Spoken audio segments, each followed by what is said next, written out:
Passport ভারতীয় নাগরিকত্বের প্রমাণ করে না। সাম্প্রতিক 14তম পাসপোর্ট সেবা দিবস উপলক্ষে আয়োজিত একটা অনুষ্ঠানে ই পাসপোর্ট বা চিপস ভিত্তিক পাসপোর্টের জন্য পাসপোর্টধারীদেরকে উৎসাহিত করবার জন্য বিদেশ মন্ত্রকের পক্ষ থেকে একটি অনুষ্ঠান আয়োজিত করা হয়।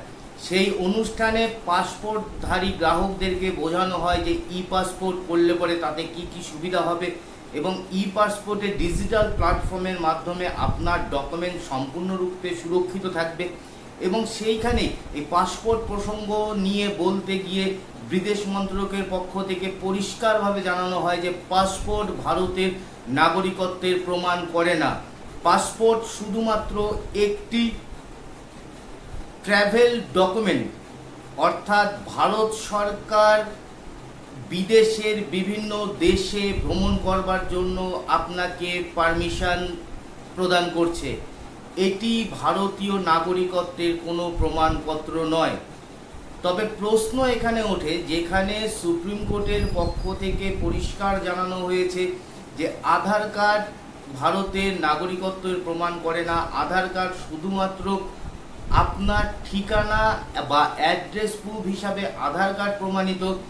ভোটার কার্ড সম্পর্কেও এই বলা হয়েছে যে ভোটার কার্ড থাকা মানেই যে আপনি ভারতীয় নাগরিক, সেও নয়। কারণ ভোটার কার্ডে বিগত দিনে বহু ভুল ভ্রান্তির ফলে অনেকের নাম ভুলভাবে ভোটার কার্ডে উঠে গেছে, যার ফলে ভোটার কার্ডও ভারতীয় নাগরিকত্বের প্রমাণ করে না। তেমন প্যান কার্ড শুধুমাত্র আয়কর যারা প্রদান করে তাদেরকে চিহ্নিত করা হয়, তার ফলে প্যান কার্ডও ভারতীয় নাগরিকত্বের প্রমাণপত্র নয়। তাহলে এখানে সবচেয়ে বড় প্রশ্ন হচ্ছে যে একজন সাধারণ ভারতীয় নাগরিকের কাছে ভারতীয় নাগরিকত্বের প্রমাণপত্র কি? উল্লেখ্য, ভারতবর্ষে কোনো একটি নির্দিষ্ট ডকুমেন্টস নেই যার ভিত্তিতে আপনি বলতে পারেন যে এই ডকুমেন্টটি ভারতবর্ষের নাগরিকত্ব প্রমাণ করবার একমাত্র পন্থা। ভারতবর্ষের নাগরিকত্ব প্রমাণ করবার জন্য কিছু কিছু ডকুমেন্টস রয়েছে যা একত্রিতভাবে নেওয়া হয়, যেমন জন্মের নথি, নাগরিকত্বের নথি, পূর্বপুরুষের নথি, ভূমি সংক্রান্ত নথি, শিক্ষা প্রতিষ্ঠানের নথি, সরকারি রেজিস্ট্রেশনের নথি বা অন্যান্য সরকারি নথি, সবগুলো একসঙ্গে বিবেচনা করা হয়। অর্থাৎ আপনার নির্দিষ্ট কোনো নথি নেই যেখান থেকে দাঁড়িয়ে আপনি প্রমাণিত করতে পারেন যে ভারতের আপনি নাগরিক। এই বিতর্কের মধ্যে কংগ্রেসের প্রবীণ নেতা কপিল সিব্বল তিনি একটি টুইট করেন। সে টুইটে তিনি লিখেছেন যে পাসপোর্ট হলো একটি ভ্রমণ নথি, সরকারি নাগরিকত্বের নথি নয়। তাহলে নথিটি নাগরিকত্বের প্রমাণ? বিএলও আমার নাগরিকত্ব নিয়েও সন্দেহ প্রকাশ করতে পারে, আমাকে আমার ভোটাধিকার থেকেও বঞ্চিত করতে পারে।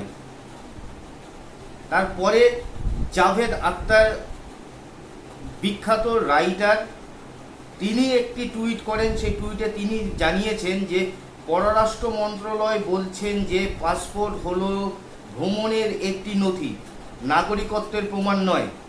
সত্যি?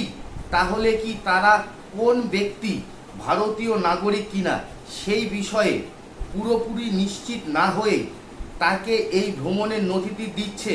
এটা অযৌক্তিক। একটা পরিষ্কার কথা, এসআইআর নিয়ে যখন গোটা দেশ উত্তাল হয়েছিল, এসআইআরে যে সকল ডকুমেন্টসগুলো আপনার কাছে চাওয়া হয়েছিল তার মধ্যে কিন্তু পাসপোর্টটাও ছিল, যার ফলে সাধারণতভাবে ধরা হতো বা আমরা এটা জানতাম যে পাসপোর্ট থাকা মানেই আপনি ভারতের বৈধ নাগরিক। যেখানে আপনাকে পাসপোর্ট নিতে গেলে সম্পূর্ণ সরকারি নথি ভেরিফিকেশান, সাথে পুলিশ ভেরিফিকেশান হয়, অনেক কিছু যাচাই করবার পরে আপনাকে এই নথিটি প্রদান করা হয়। তারপরও আজ বিদেশ মন্ত্রণালয়ের পক্ষ থেকে পরিষ্কার জানিয়ে দেওয়া হচ্ছে যে ভারতবর্ষের পাসপোর্ট শুধুমাত্র একটি ট্র্যাভেলিং ডকুমেন্ট,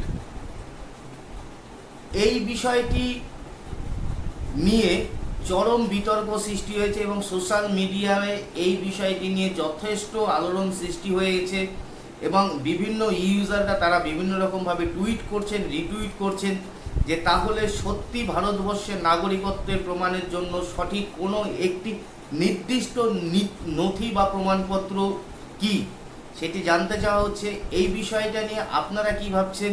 যে এতদিন আপনারা ভাবতেন যে পাসপোর্ট থাকা মানে সে ভারতবর্ষের বৈধ নাগরিক, কিন্তু বিদেশ মন্ত্রকের এই মন্তব্যের পরে আপনাদের কি ধারণা অবশ্যই কমেন্ট বক্সে লিখে জানাবেন। আর আমাদের ভিডিওটি যদি ভালো লেগে থাকে তাহলে অবশ্যই চ্যানেলটিকে সাবস্ক্রাইব করে আমাদের সঙ্গে থাকবেন।